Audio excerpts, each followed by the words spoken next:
Hello,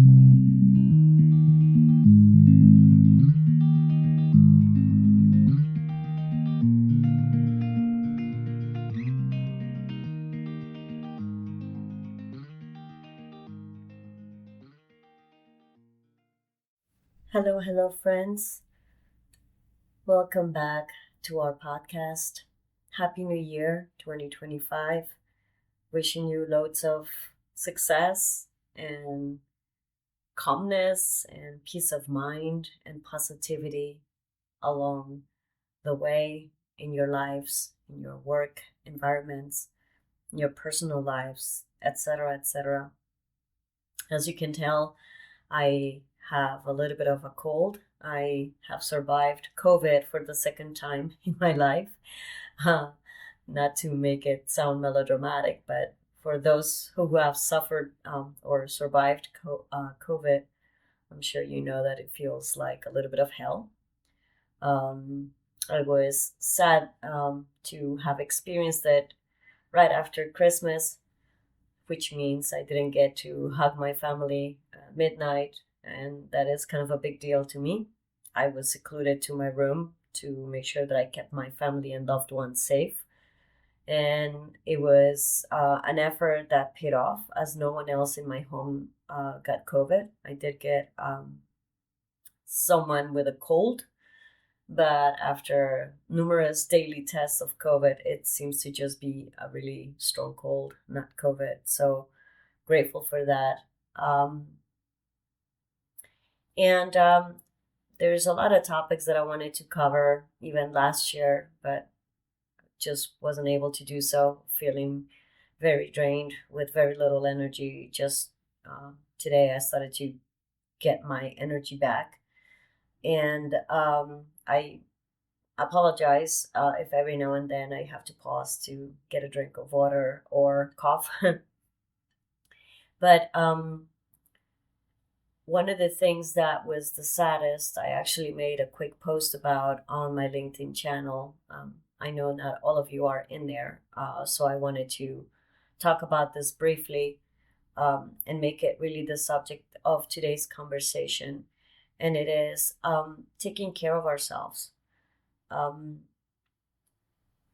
I learned before the new year that someone I worked for many, many years ago, someone who was a tough cookie, which I was lucky enough to be able to crack, was a very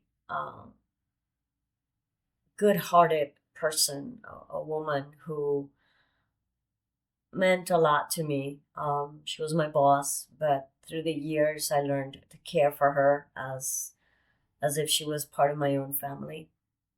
But this was a person who did a very, very poor job at taking care of herself.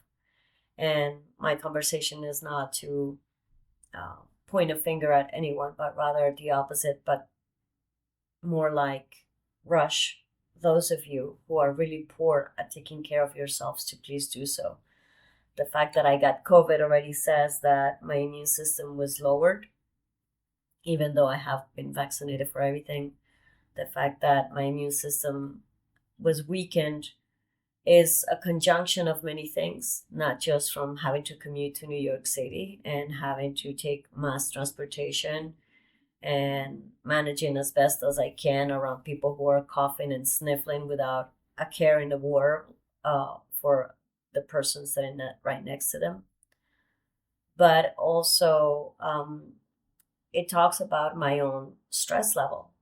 And I am very, very lucky to have such great setup, such great support system. I know not many of you have the same.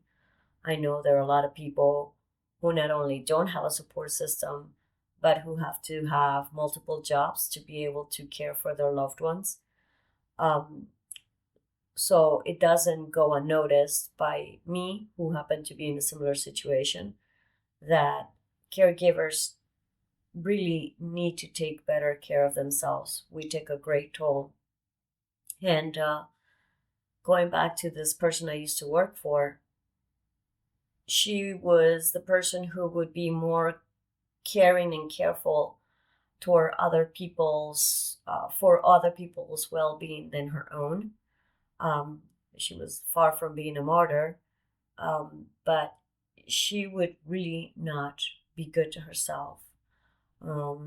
This was a person who would skip meals simply because she didn't feel like eating. This is a person who I caught on a couple of occasions coming close to fainting because she refused to eat or drink water. Uh, that didn't stop her from smoking her cigarettes. And it seemed that it was just someone who was not very well in tuned with her own health. She did get a couple of scares, and she started to change things around later on. Sadly to say, towards the end of her life. I think she was still very young. I don't think she was even 70. But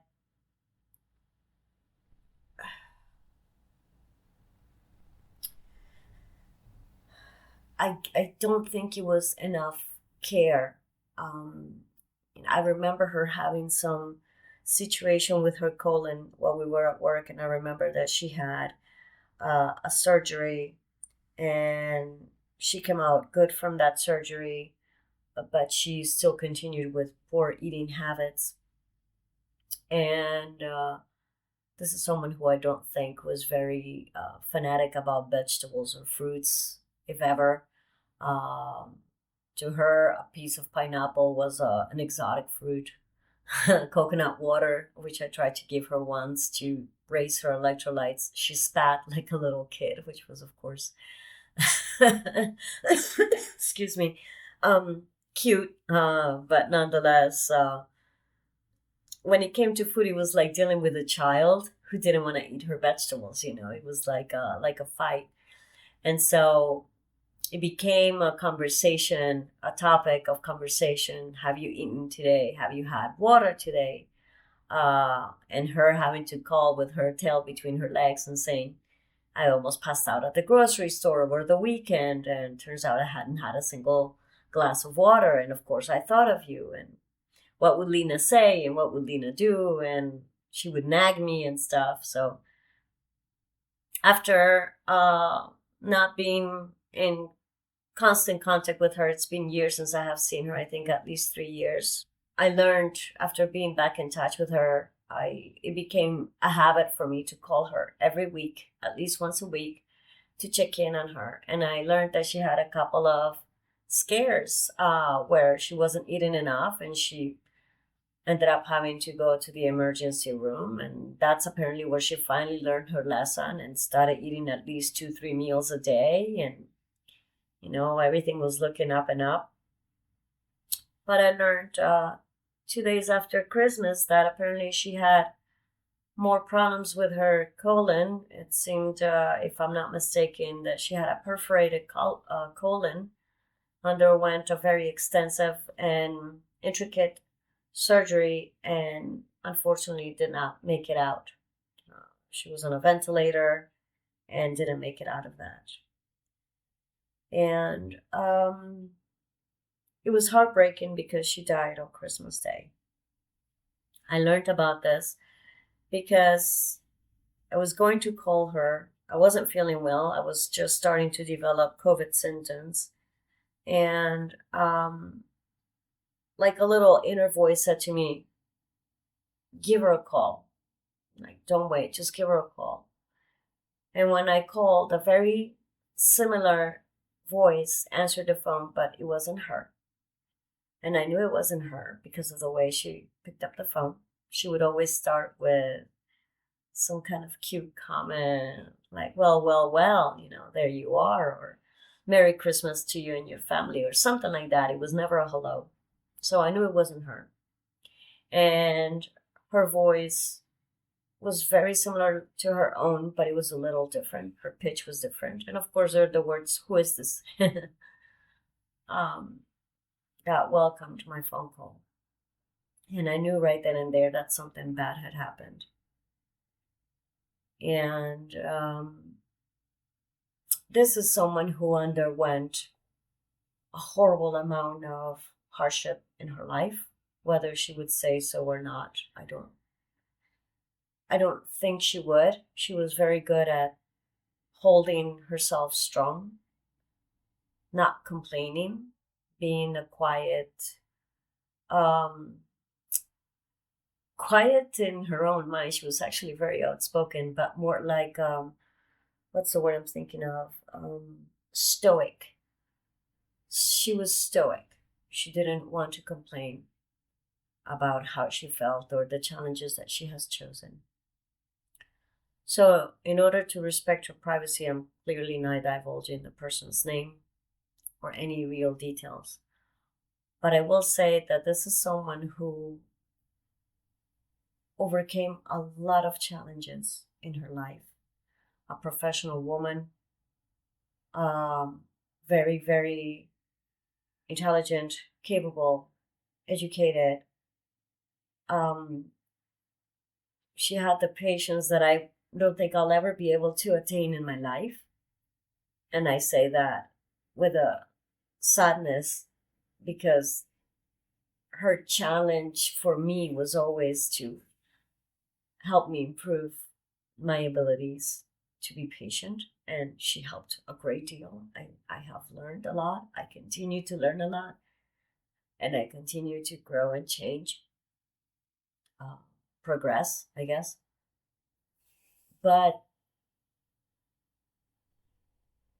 she was an inspiration. And her son was an incredible human being who I know touched a lot of hearts. These are people who dealt with addiction, like bad, who have lost a lot in their lives.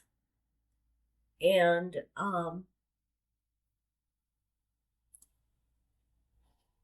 it went something like this. Her mother, who I care for as if she was my grandmother, even though I never met her in person, died first years ago of a stroke. Then, about 8 months ago, I learned from one of my chats with her that I had not heard from her, and I was very concerned. I learned that her son, who had overcome addiction in very difficult ways, had gone into the sober house, had gone into AA meetings constantly, and helped so many people. He helped so many people. It was an inspiration to me, and I did meet him. He was a really kind soul, um, covered in tattoos, and um, you probably would, if you're the type of person that judges a book by its cover, you wouldn't think he was as amazing as he was based on his appearance. But he touched many lives, and due to a moment of severe depression or personal challenge, he faltered and fell back on addiction, except this time he overdosed and died, leaving 2 children. That was very hard for her to overcome, and she was already starting to show signs of strength, of getting into a new routine, of handling things better, and then this happened. Some of us don't have another way to take care of our families. Some people only have one person to care for them in the world. What happens to that person if the only source of care and love falters, dies, gets sick, disappears? Sometimes the people who are so prone to be selfless need to be kind of hit over the head and say, if you don't take care of yourself for you, then take care of yourself for your loved one that you are giving so much of yourself for. Um, Not everybody has money to fall back on. And even if they did, the last place that I would ever want my loved one to be is in a nursing home. Me personally, Because I know not all nursing homes are um, equipped with people who are there out of a passion for care for another person, right? It's bound. I think it's bound to happen. Not every place is set up with kind people, compassionate people. Not every hospital has a nurse that is loving and caring. A lot of them do. Uh, we're very lucky that as a family we bring out the best in people. I have been able to bring out kindness out of people who seem very bitter and dry. But sometimes those people are just living their own lives and they have their own worries and hurdles. So sometimes just being able to put yourself in their shoes and say something that is comforting to them helps them come out of their own world and drama or situation and kind of take care of you and help you. Um, I think it boils down to us taking care of ourselves, period. Even if we weren't caregivers, I feel like we're having to justify our actions so that we don't have this guilt trip. You should take care of yourself because you are not replaceable. Maybe to a job, but not to your family. And if you don't have a husband, wife, children, mother, sister, cousins, whatever, if you're alone in the universe, then an even stronger reason why you should take care of yourself because no one's really out there to take care of you. Um,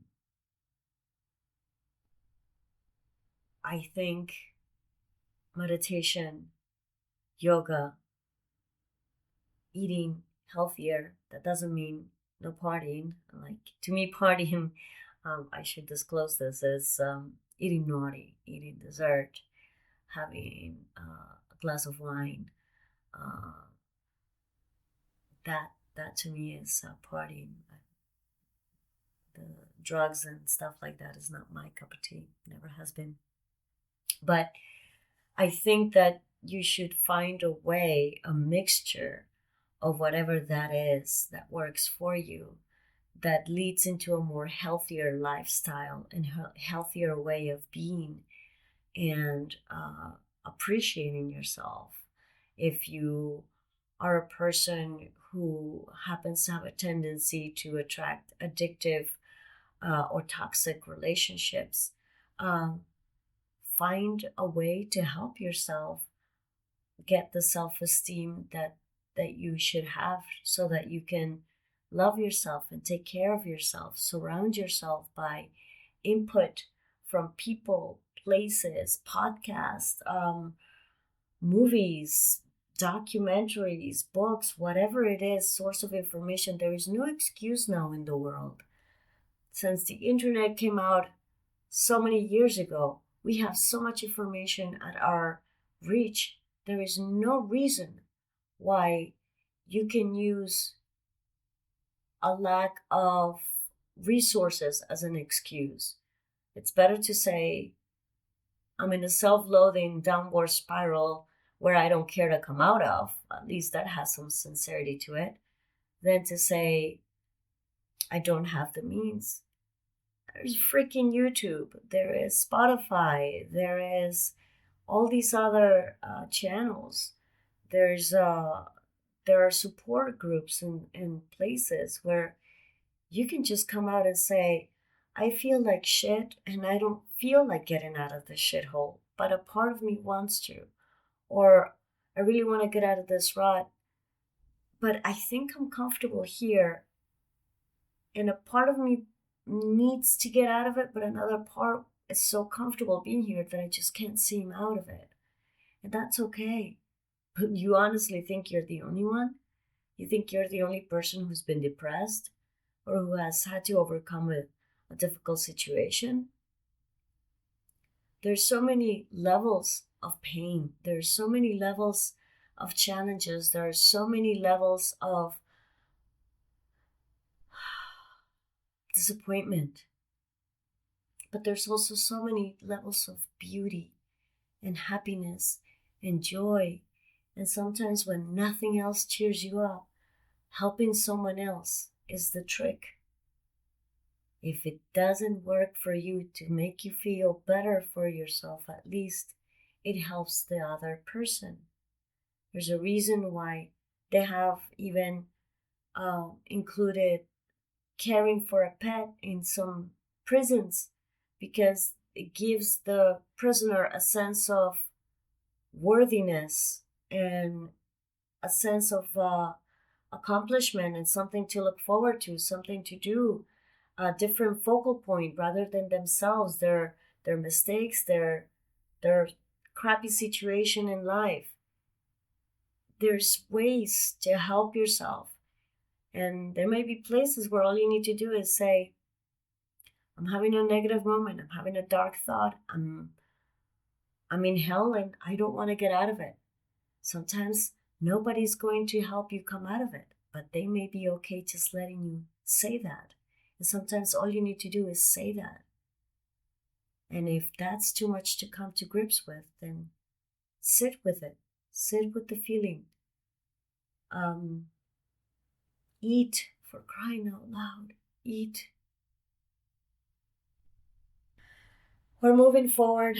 This is going to be a very busy year. Hopefully, it's busy at a slow pace for people to be able to deal with and manage. I am someone who says bring the wrecking ball, but at the same time, give me a heads up that it's coming. That way I can just like gather all my strength and do it. But as we know, life doesn't always do that, and life doesn't necessarily work the way we think it should ideally work. So I suggest you embrace yourself with love, surround yourself with strength, inner strength, outer strength. Um, let's jive in the positivity. Let's cheer on each other's accomplishments and positive results. And if you're feeling that you're in the dark cloud, under the dark cloud or in a downward spiral, raise your hand and say so. As I've said numerous times, whatever you share with me will remain anonymous. If you give me the permission to share with the group, I will. And I will do so respecting your anonymity. For now, I again thank you for your time. Hope some of my story helps you, sheds light onto your day, and we will be listening and talking and sharing with one another again in this 2025 year. Best of wishes for a great